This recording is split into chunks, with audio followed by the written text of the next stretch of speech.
Assalamualaikum warahmatullahi wabarakatuh. Salam Jinso dan salam pencaksilat untuk seluruh pecinta pencaksilat senusantara. Hari ini, di video kali ini, kita ada konten baru dan saya ucapkan selamat datang di konten Arek-Arek Kepo. Jadi kemarin saya sudah share foto saya yang ini. Nah, itu alhamdulillah banyak respon pertanyaan-pertanyaannya dari dulur-dulur, dari arek-arek yang kepo-kepo ini. Dan ini nanti kami pilih 3 pertanyaan yang menurut kami yang bagus untuk dijawab. Jadi setiap konten nanti insya Allah akan ada 3 pertanyaan. Dan sebelum kita masuk ke pertanyaan, silakan dulu diperkenalkan namanya partner saya ini. Halo semuanya, saya Jauhari Fadli, satu angkatan sama Adi. Rahasia ya angkatannya ya. Harus dibahas lah biar tahu ya kan. Ya, nanti ada pertanyaannya juga ya.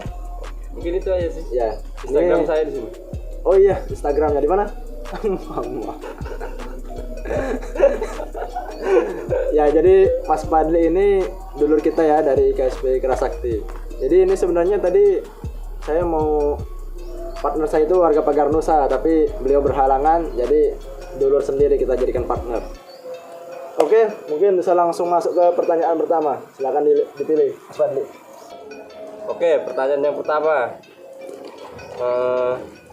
Alasan melu IKSPI Mas? Ya, silakan dijawab. Alasan melu IKS. Oke. Jadi saya dari kecil memang suka ya. Tapi saya dulu pas kecil tuh saya tahunya perguruan tuh cuma ada 2. SH dan IKS. SH dan KS. Nah, di Jawa kan gitu sebutannya kan, SH dan KS. Jadi kenapa kok milih KS? Karena dulu saya sering lihat video-video di YouTube kan, lebih menarik gitu nah. Salto-saltonya, atraksi-atraksinya, ya pokoknya lebih sangar sih. Tapi pas saya ke Kalimantan, saya awalnya itu pengen ikut tapak suci ya. Di tempat kita kan banyak tapak suci ya. Iya. Banyak tapak suci.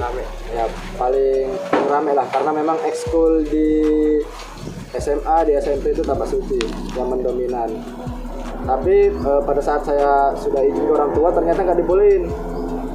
Ternyata saya cari-cari pencaksilat di tempat saya ini di Kalimantan Timur ini, ternyata IKSPI juga banyak. Nah jadi di situ saya melanjutkan keinginan saya yang pas di Jawa dulu dari kecil.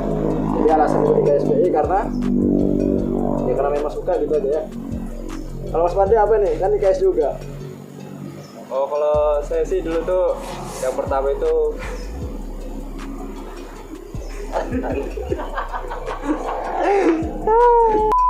sambil ngerokok ya, sambil ngerokok. Ayo. Ayo. Alasannya sih yang pertama itu kemauan diri sendiri, masih mau ikut silat ya kan dari SD. Terus tuh pas awal dari SD ya? Malah ya? Iya dari SD mau. Pas awal masuk SMP saya kepikiran nih sudah untuk cari perguruan apa. Pas akhir-akhir mau kelulusan SMP tiba-tiba tuh kelas 9 sudah itu ya. Diajak teman rame-rame kan untuk ada nih ikut perguruan. Saya juga pertamanya nggak tahu sih ya kan, tapi setelah ikut dan segala macamnya kayak mulai suka gitu nah. Yang awalnya jadi coba-coba dan akhirnya kayak terbesit untuk melanjutkan terus dan alhamdulillah sampai jadi warga. Jadi dulu pas kami berdua ini ikut IKS nyari-nyari teman juga ya supaya jalannya bareng, karena kami kan tinggalnya kan ibaratnya di kecamatan, latihannya tuh di desa. Jadi nyari-nyari barengan gitu, ajak-ajak teman-teman yang anak-anak SMP. Jadi buat teman-teman yang nonton video ini dan belum ikut KS, mungkin bisa dicoba-coba dulu ya. Coba tahu nanti pas ikut jadi suka kayak Mas Fadli ini pengalamannya. Oke, pertanyaan kedua. Nah. Oke, pertanyaan kedua. Penghasilan per bulan YouTube Mas Ae. Mas Ae. Apa? Coba.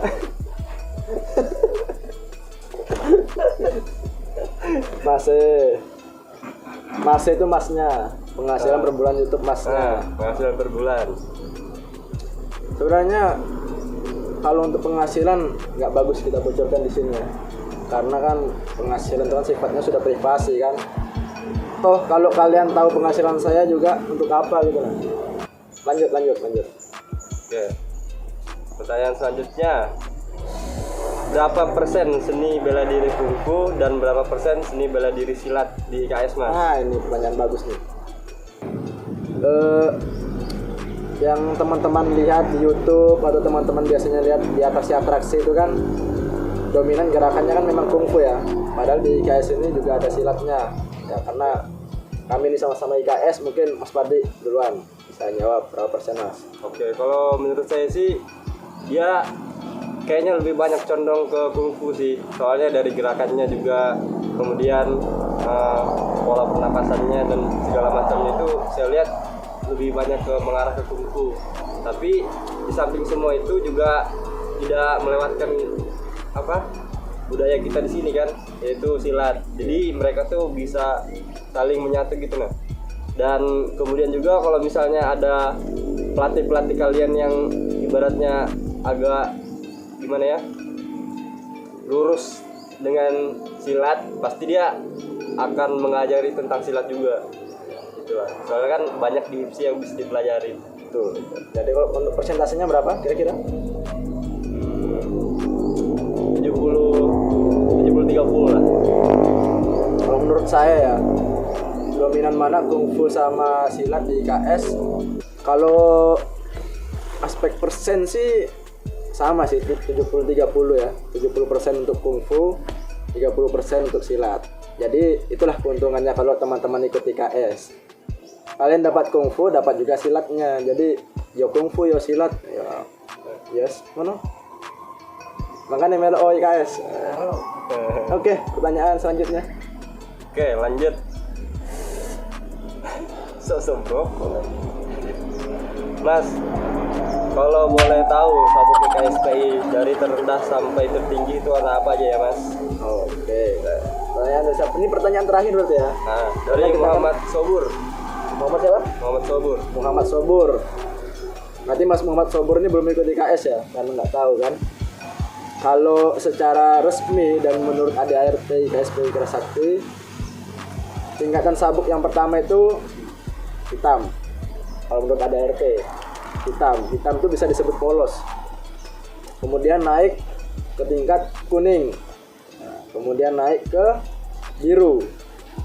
Nah kalau biru ini nanti bajunya jadi hitam, ganti hitam dan disebut warga tingkat 1. Kalau yang sabuk hitam sabuk kuning bajunya putih disebut siswa. Disebut siswa.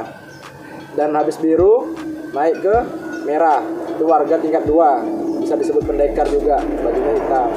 Nah habis merah apa? Merah strip emas. Nah, yang paling terakhir itu merah strip emas, itu namanya Dewan Guru. Dan Dewan Guru ini nggak sembarang orang ya bisa naik ke situ ya. Dan di Indonesia ini mungkin jumlahnya ada, maaf kalau salah ini ya, mungkin belasan aja, dan itu bertempat di pusat Madiun. Nah, seperti itu. Jadi hitam, kuning, biru, merah strip emas. Tapi ada juga yang masih memakai sistem polos, dalam artian nggak pakai sabuk. Ada di beberapa tempat latihan ada yang pakai gitu. Itu latihannya cuma untuk melatih fisik aja sih, belum ke materi-materi yang ya diajarkan di betul, IKS. biasanya untuk melatih fisik saja. Kemudian nanti naik ke hitam baru masuk materi. Oke dulur-dulur, jadi itulah tadi episode pertama berarti ini ya. Episode pertama di konten arek-arek kepo. Dan kami sudah menjawab 4 pertanyaan tadi ya, yang seharusnya 3, nggak apa-apa lah. Untuk episode pertama kita kasih 4. Dan terima kasih juga buat dulur-dulur yang sudah berpartisipasi memberikan pertanyaan, sudah berkepo mania. Dan mungkin Mas Fadli ada kata-kata? Ya, saya mendukung. Ya, terima kasih.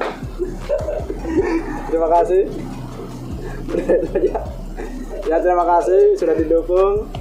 Dan kalau teman-teman suka dengan video ini, jangan lupa tekan tombol like, komen yang positif, but negative comment will be forgiven. Nggak masalah, negatif komen apapun nggak masalah. Jangan lupa juga share video ini ke teman-temannya supaya ya banyak yang jadi tahu tentang IKSPI Kerasakti itu seperti apa. Dan pastinya juga jangan lupa dukung channel ini dengan cara tekan tombol subscribe. Ya mungkin itu saja ya. Kita pamit undur diri. Sampai jumpa di konten arek-arek kepo selanjutnya. Wassalamualaikum warahmatullahi wabarakatuh. Salam Jinsul dan salam pencaksilat untuk seluruh pecinta pencaksilat Nusantara. Adi Saputra di bos, single dong.